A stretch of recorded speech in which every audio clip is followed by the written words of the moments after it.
cool. Yeah, introduce you guys. I'm John. Yeah. I'm Doug.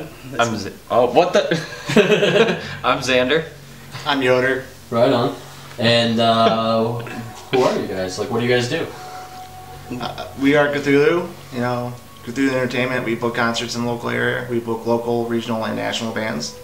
Yep, out of Pontiac, Lansing, Hamtramck, Detroit. Downriver. Pretty much everywhere southeast Michigan. Right on. Cool. So, how'd you guys start getting into this? So basically, got offering to do a show, and we had to make a company to make the show. So we did. Who was the band? If These Trees Could Talk from Ohio. Okay, cool. Where in Ohio are they from? Akron? Akron? So Yeah. Cleveland area. Right on. I know the Akron area. Yeah. Cool. So, when did you guys start rocking this stuff out? Well, really, it started like I had my own booking company called Interface Production. I started that 5 years ago. It was just a little joke thing. Got kind of too serious. I booked like The Pond U, Lionheart, Your Memorial, some big bands, and then I kind of fell off the face for a little bit. And then I had a couple of friends like, hey, you should have John Collier. Started working shows with him. So me and him started collabing on shows, and I was like, just throw in your face together with Cthulhu, and now we're just one somewhat happy family. Well, that's cool. So, what have you guys been up to? Like, what shows you guys been rocking lately? Yeah, I mean, we're kind of slow right now. Not as many bands come up north just because of the weather and all the risks, but our next show actually is this Sunday with the Paramedic at the Ritz, and then we have, you can talk about your show next. I have Toys for Tots on December 20th. It's $8 admission without the toy, but for $4 admission with a toy.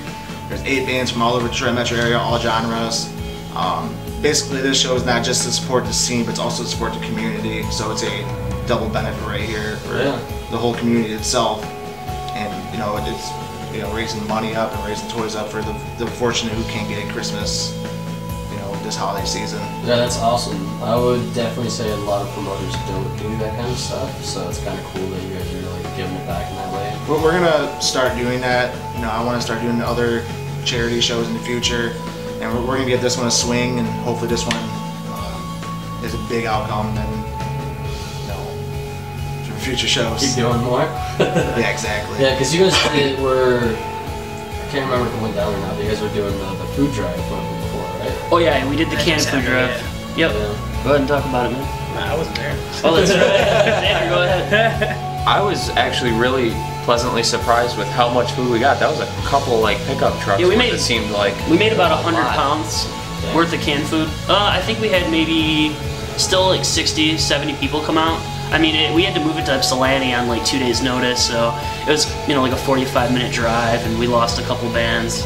1876, their van broke down on the way there, so we ended up having like 6 or 7 out of the 10 bands still play, and we had a really good turnout. Yeah, there was good food there. People weren't bringing stupid shit. Like they were bringing stuff that people actually wanted to eat too. Yeah, I kind of wanted to keep it for myself, to be honest with you. Like they were all really cool about what they were willing to give. So.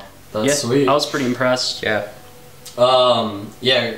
So, what else you guys have coming up in the future? Like, you got some shows in the works. Oh yeah. We just got a show together with Exotype. Okay. They're from Florida. They're like electronic, electronic metalcore kind of stuff. Right on. Electronic dance metal. Yeah.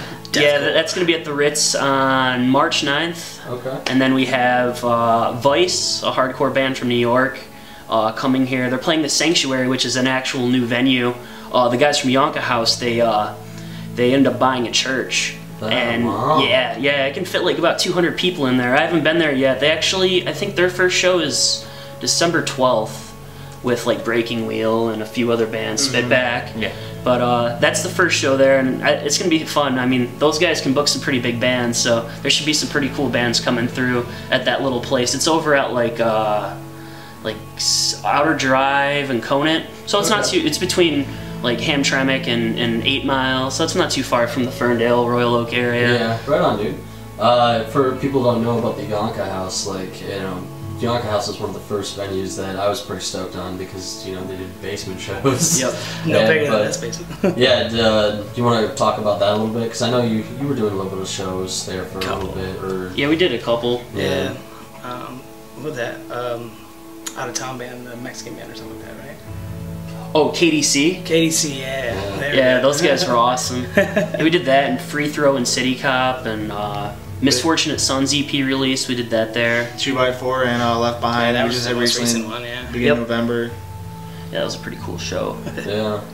I remember you That telling got me about like violent. 1876 playing there or whatever, and you know him like with his extra long mic cable running upstairs to the keg to get a beer. And Yeah, he comes Fernando's down. hilarious, man. Yeah, because for the people who don't know, the Yonka House literally is like the best basement shows you could probably go to. Like it's for a basement show, it's a basement show. It's a gnarly atmosphere. But yeah, but it's awesome because everyone can just chill, you know, and do, you know, just pack out the place and have a good time. Just a party house too. Yeah. No. Even though those guys Ran don't by drink. straight edge people. Yeah. Coolest guys though, just don't smoke in their house. Fair enough. I definitely smoked outside their house, but you know, it's all good. So you guys got the Exotype show and all that. Anything else going on? You're talking about like a pizza show? Two or- anniversary, yeah. Oh yeah, the big one. Yeah, we have a pizza show March 14th. It's, Pi Day. Yeah, Pi Pi Day. 3.14. That's right. It's at the Magic Stick. It'll be 2 stages. There's 16 bands. Could be 18. There's 2 we might announce later, and there's some touring bands still that we haven't yet to announce. It'll be in December though. Cool. And then we're also working on Onyx Massacre number 4. Okay. I'm still looking for a location. It's scheduled to be June 27th. I'm aiming to get 20 bands on this show. Okay. Nationals, regionals, and locals. Yeah. Keep the sport going for all types of music and all that as well. Last year was pretty epic. It was 3 days straight. It was just like 3 days of craziness. pure mayhem. I think that was the most tired I've ever been in my life. Yeah. That was a lot of fun though. I actually wasn't working with them and I It was a lot of played beer. that. I think I know. It was nutty. Right on. Well, cool. So, where does everybody go to go check you guys out? Know what's going on with shows and stuff. Tell them about the future site and everything. Well, right now we just have the Facebook page. We have an Instagram too, I believe. You run an Instagram, right? Yeah, it's And- Cthulhu Entertainment. And I'm working on getting a website going with Corbin Alve. He's really big in the media around here. So hopefully by the turn of the new year that site will be completely up and functional, which will just be more professional, and it'll be much easier to check out consistent events. Like the calendar will always be there. You don't have to scroll through and hopefully find stuff posted. It'll just be organized. You don't have to go through John's millions, billions of posts Yeah. and shows. And a legit website you can buy merch from too, not check up shit online. Which we're hoping to have a merch line out by the pizza show on March 14th. Yeah, we'll definitely have printed shirts by then. So. That's cool. Yeah, I would definitely say one of the things I'm most excited about seeing what you guys are doing is you guys are always working in the scene, always pushing local bands, always pushing shows like crazy, and it's not even a case where you guys are like trying to be like, look at us. It's just like we just want to have people to come and have a good time. Like most of your shows are like decently priced, like nothing's like too crazy. Like you're not trying to like turn this massive profit and be like the coolest people ever. Like you guys just want to party. Yeah, That's pretty much it. If we get drunk, we have enough time fun. Yeah, and that's what I kind of like the evening twin show that we did with you guys was like, you guys did not bank on that at all. But We took a $100 bottle of champagne and popped it out the crowd. $200 bottle of champagne. We didn't pay for those though. No, he gave it to us money. So. That show like covered our bar tab, if anything. Still some angry people. But no, It's worth it. I just love the fact that you guys were like, we're not too cool for school. We just want to party and have a good time. Yeah, we used to shotgun beers with all the bands, but Shotgun in the alley. yeah, it Was used to it be like- our thing. With most of the shows, like people be like, "Oh, you should try to book this," and me and John will go our way to try to get Black Tongue it's still unreal that we booked them. Such an amazing. Like it was their first United States tour. We booked their first ever Michigan date, and I still look back at the pictures, look back at the flyer. I'm like, did we really book that? And like it was really crappy that day. We had to switch the show in 14 hours in advance from Paychex Lounge to TRP, which that actually helped out the sales even more. And they told us like They told me, like, the owners of the TRP were like, no more people. We're pushing max capacity right now. So we're like, oh, okay, we did not expect that. And, like, you know, we just booked. That was really wild, though. Arson Skull Girls, like, that's a band that still mind blows me how we got them. It's just been a crazy year. Like, me jumping with Cthulhu, it just. You guys have been putting me on a trip, man. Or 2 wildfires, that's for sure. Well, awesome. Well, I'm stoked for all the stuff that's going to be going on here in the near future, whatever, and hopefully everybody pays attention because you guys are doing good stuff. Thank you. All right.